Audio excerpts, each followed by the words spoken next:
أعوذ بالله من الشيطان الرجيم. بسم الله الرحمن الرحيم. Assalamualaikum warahmatullahi wabarakatuh. Alhamdulillah wassalatu wassalamu ala Rasulillah wa man wala. Subhanaka la ilma lana illa ma 'allamtana innaka antal alimul hakim. Rabbi shrah lana sudurana wa yassir lana umurana wahlul 'uqdatan min alsinatina yafqahu qawlana. Amma ba'du. Alhamdulillah. Apa khabar tuan-tuan dan puan-puan? Kita bertemu sekali lagi dalam siri soal jawab remeh-temeh tentang haji, tapi kita malu tidak bertanya. Jadi untuk episod kali ini kita akan lihat persoalan-persoalan tentang kelebihan dan fadilat haji. Baik, kita mula dengan soalan ke-17. Betulkah kata orang haji ini balasannya syurga? Ya, Nabi SAW telah bersabda yang maksudnya umrah kepada umrah adalah kafarah, yakni penghapus dosa bagi antara keduanya. Dan haji mabrur itu tiadalah baginya ganjaran melainkan syurga. Riwayat Al-Bukhari. Baik, soalan ke-18. Benarkah jemaah haji ini tetamu Allah? Kita yang pergi haji sebenarnya mengunjungi rumah Allah atau disebut Baitullah. Kalau begitu maknanya kita adalah tetamu. Sebagai tetamu sebuah rumah biasa, sudah tentu kita akan disambut, dipersilakan masuk, dilayan dan dihidangkan makanan serta minuman. Dalam hal haji, memang jelas disebut bahawa para jemaah haji adalah tetamu Allah. Daripada Abu Hurairah radhiyallahu anhu, daripada Rasulullah SAW, bahawasanya Nabi SAW bersabda yang maksudnya orang haji dan umrah adalah tetamu, yakni utusan Allah. Jika mereka berdoa kepada Allah, Allah akan memperkenankannya. Jika mereka memohon ampun, Allah akan mengampunkan mereka. Hadis riwayat Ibnu Majah. Diceritakan dalam sebuah riwayat bahawa Umar Al-Khattab radhiyallahu anhu meminta izin kepada Nabi SAW untuk pergi umrah.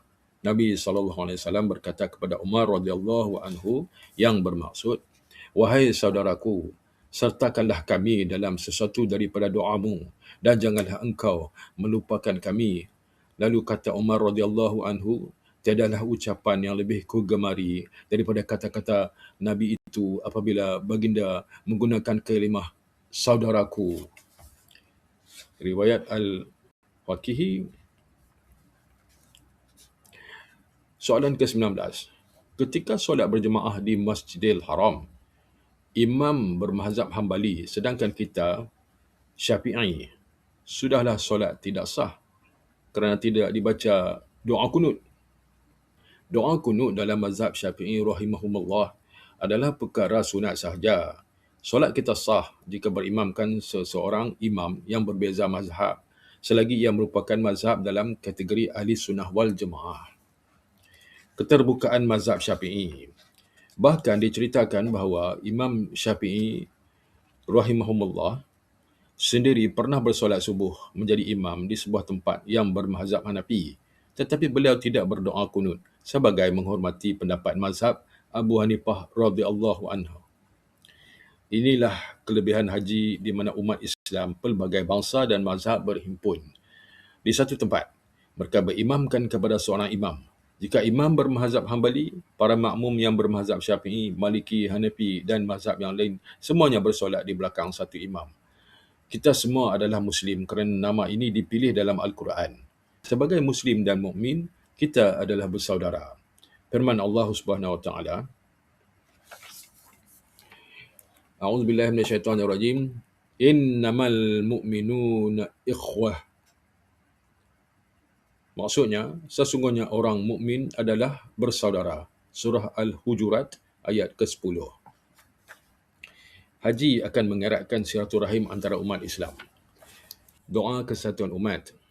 Allahumma alif baina qulubina wa aslih dhata bainina wahdina subulas salam wa najjina minadh dhulumati ilan nur wajannibnal fawahisha ma zahara minha wa ma batan wa barik lana fi asma'ina wa absarina wa qulubina wa azwajina wa zurriyatina wa tub alaina innaka antat tawwabur rahim waj'alna syakirina li ni'matik musnina biha qabiliha wa atimmaha alaina. Maksudnya, ya Allah, perbaikanlah hati-hati kami dalam kebaikan dan perelokkanlah hubungan antara kami dan tunjukkan kami jalan-jalan ke syurga-Mu dan selamatkanlah kami daripada kegelapan kepada nur-Mu dan jauhilah kami daripada melakukan perkara-perkara yang keji dan fitnah sama ada yang zahir ataupun yang tersembunyi. Berkatilah kami pada pendengaran kami, penglihatan kami, pasangan-pasangan kami dan zuriat-zuriat kami. Terimalah taubat kami, sesungguhnya Engkau Maha Penerima taubat. Dan jadikanlah kami mensyukuri nikmat-nikmat-Mu, memuji-Mu dengannya, menerimanya, sempurnakanlah ia ke atas kami. Baik, soalan ke-20. Orang selesai buat haji, di awal namanya selalu diletakkan haji. Orang Arab tidak pula buat begitu. Jarang-jarang sangat berjumpa dengan orang Arab yang meletakkan pangkat haji di awal namanya. Orang Melayu banyak buat begitu. Mungkin inilah fadilat haji atas muka dunia. Apabila sudah berhaji, namanya akan dipanggil dengan hormat. Kalau sebelum haji hanya sekadar saudara atau encik. Apabila berhaji, namanya dipanggil Tuan Haji. Siap ada pangkat Tuan lagi. Kalau yang muda, hajinya di hujung nama, lalu disebut Al-Hajj. Soalan ke-21. Mengapakah ibadat haji diwajibkan?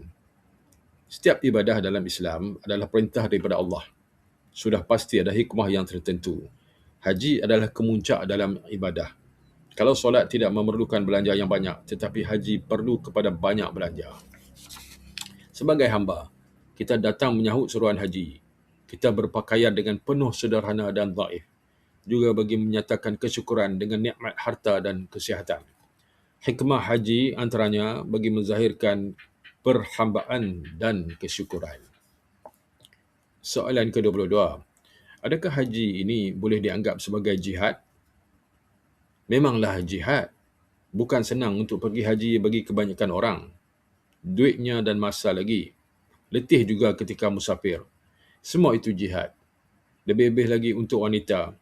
Aisyah radhiyallahu anha bertanya kepada Nabi SAW, adakah ke atas wanita jihad? Nabi SAW menjawab, yang bermaksud, ya, ke atas mereka, yakni wanita, jihad yang tiada perang padanya, iaitu haji dan umrah. Hadis riwayat Ibnu Majah. Mungkin melihat kepada fadilat haji inilah generasi awal Islam suka melakukan ibadat haji. Dikatakan sahabat Nabi bernama Abdullah ibn Umar melakukan 40 haji dan 1000 umrah. Dikatakan juga bahawa seorang ulama bernama Sufyan Al-Thawri haji sebanyak 70 kali. Baik, setakat itu saya kali ini. Semoga ada manfaat kepada kita semua. Segala yang baik itu adalah daripada Allah Subhanahu Wa Taala, dan yang mana yang silap dan salah itu daripada kekilapan, kedaifan, kelemahan saya sendiri. Kita sambung di lain siaran dengan melihat persoalan-persoalan tentang syarat-syarat wajib haji. Maka saya sudahi kali ini dengan wabillahi taufik wal hidayah. Wassalamualaikum warahmatullahi taala wabarakatuh. Kita bertemu lagi insya-Allah.